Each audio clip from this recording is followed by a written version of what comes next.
Hi, Robin with Oxy-Dry, and I've been busy today. I cleaned those two chairs away over there. Those are actually rayon, probably rayon, cotton, polyester blend, brocade or tapestry style. And this sectional right here, I used my set method, and everything's turned out really well. And I'm doing 3 area rugs, 1, 2, 3, and a set of stairs. We're in an area of Kelowna called Dilworth, up on the mountain, looking down on part of the city here. Downtown is over that way, actually. Kind of, I guess there's still smoke in the air, maybe. We had rain last night, but I guess there's still smoke coming up from the fires. But anyway, they're under control now, I think. Anyway, let's talk about area rugs, and here is a perfect example of why a rotary is a superior machine to have for residential carpet cleaning, VLM. I've cleaned these before. I'll tell you a story. Quite a number of years ago, 10 years or more ago, when I was really experimenting with the OP machine, there was one incident in particular that stands out. An area rug. It was about as big as the one underneath here. I was cleaning with my wheels up OP machine, my Orbitec, which is basically the same as a Challenger. And I was cleaning it, and as I cleaned it, I suddenly realized it was pulling out yarn and fibers like crazy. I was like horrified. I thought I'd destroyed the carpet. I went and grabbed my vacuum immediately and vacuumed it all off. Fortunately, it hadn't done any visible damage to the carpet, but it had pulled out so much yarn, and the agitation of the OP with this back and forth kind of does a worrying on the wool fiber. And depending on the wool fiber, how processed it is or the quality that it is, some will shed like crazy, some don't. Anyway, about a year later, I was back cleaning that carpet again. I was in that house doing other things, but I had to clean the carpet again. But the next time I was there, I was using my rotary, because I think that was kind of the last straw for me when it came to using the OP with other issues that I realized that would come up with using the OP. So I switched out the OP and went back to my rotary. So here I was back in that house cleaning that area rug, and I thought, oh boy, this one was the shedder. And so I started to clean it, and it shed very minimally because the rotary doesn't have that aggression on the yarn, so much easier on that type of carpet. So, and now this is a case here where these carpets are so thin right here. You can see it flexing into my foot. There's not much of a stiff backing, so this is a hard carpet to clean with a machine that is going to actually contact and either agitate or spin or whatever. In fact, I couldn't even run the vacuum on this.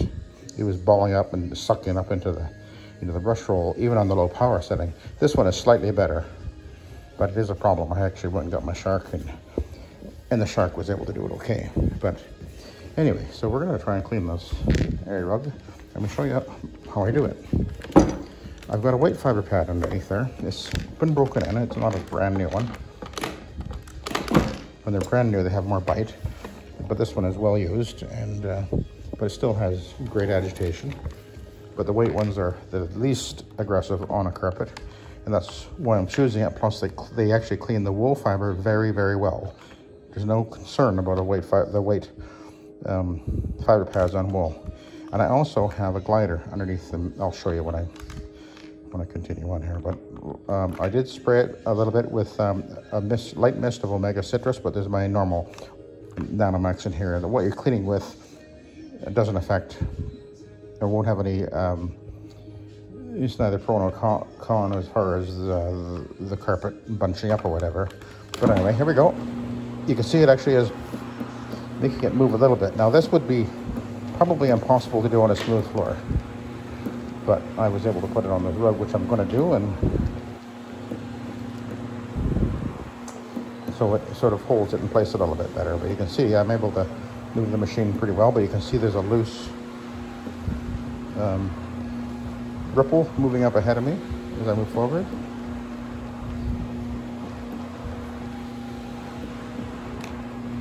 but it's working fine. Now you could carry a little roll of the mesh type underlay along with you, which I've actually considered doing, and then I completely forgot about it and don't bother. But you could do that and throw it underneath some of these smaller area rugs when you're doing them, just to, if you're on a smooth floor. If you have to, you could do it that way. Oop, I just lost my glider.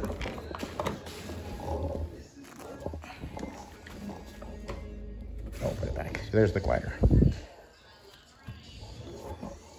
Just takes a little bit of the twisty torque from the center of the pad and makes it move a little bit easier on this type of rug.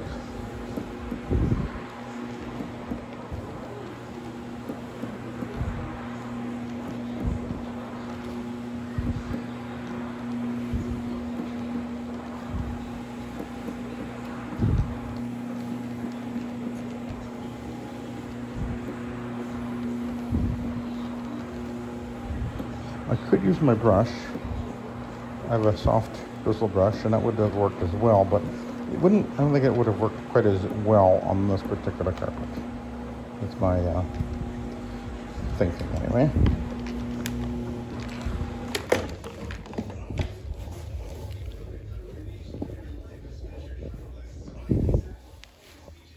Of course, this is a neutral pH cleaner that I'm using.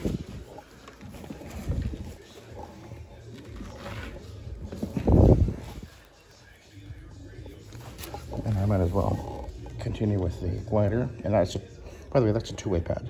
Usually when I'm doing wool area rugs, I use a two-way. Not always, but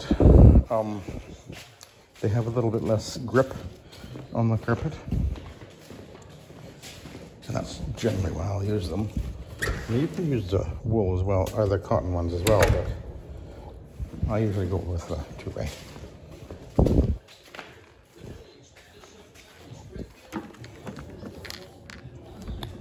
And I find they seem to work very well, performance-wise as well, on wool at least.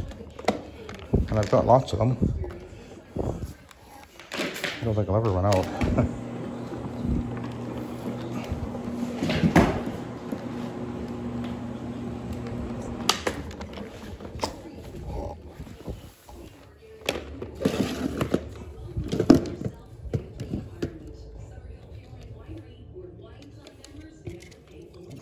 That is.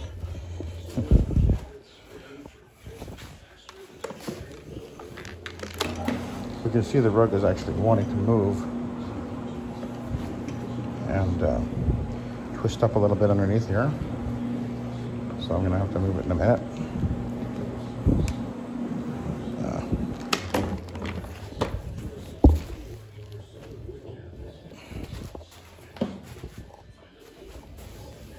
This rug is kind of borderline cleanable with this.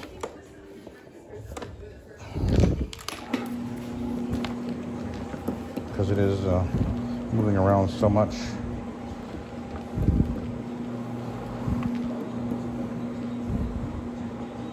I'm kind of trying to push the slack ahead of the machine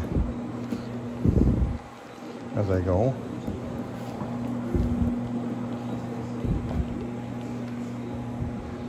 I think we got it.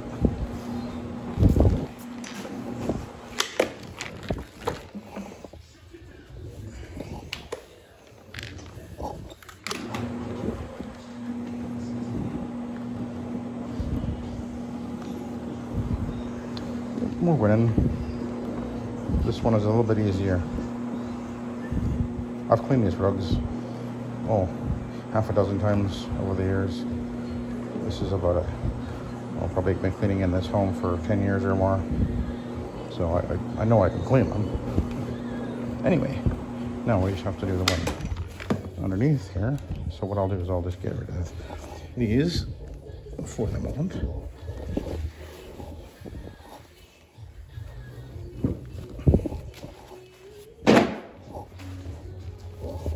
I'll groom them after. I brought the the broom in. I'll show you.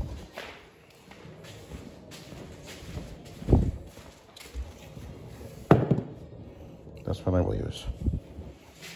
For wool rugs, that's actually almost always the better thing to use. I just realized that, yeah. Oh, I don't need to do that. I'm just going to go straight with a two-way on this one.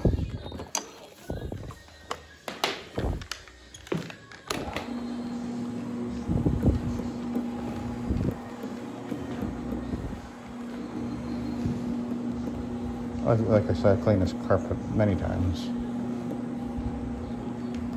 And it cleans up beautiful. It's a nice rug.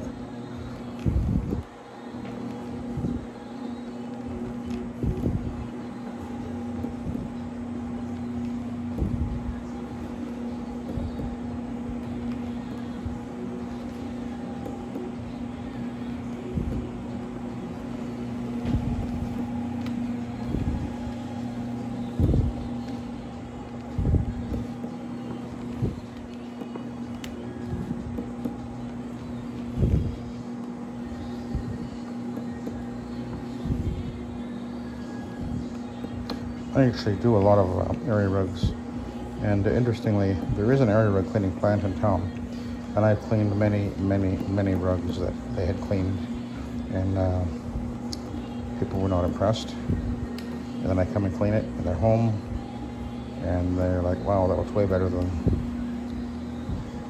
when we had it sent away. Interesting.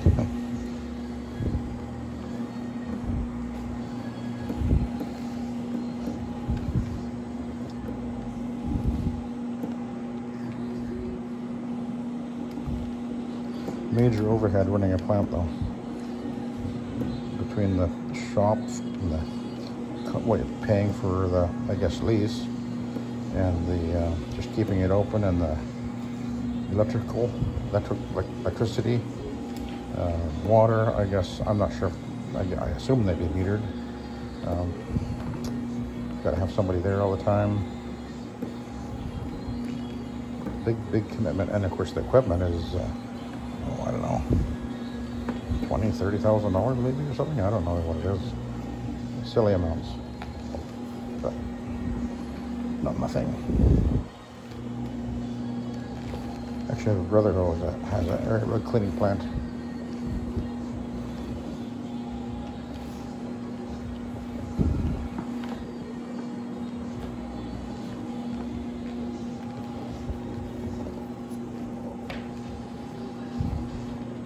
I know he's always trying very hard to get more business, spending ridiculous amounts of money to do it too. But that's another story.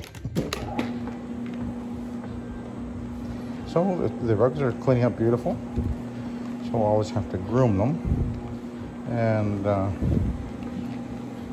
put them back where they belong, and put the sectional back where it belongs. It was kind of wrapped right around here, and I pulled it all out of there by myself. Not a difficult thing to do.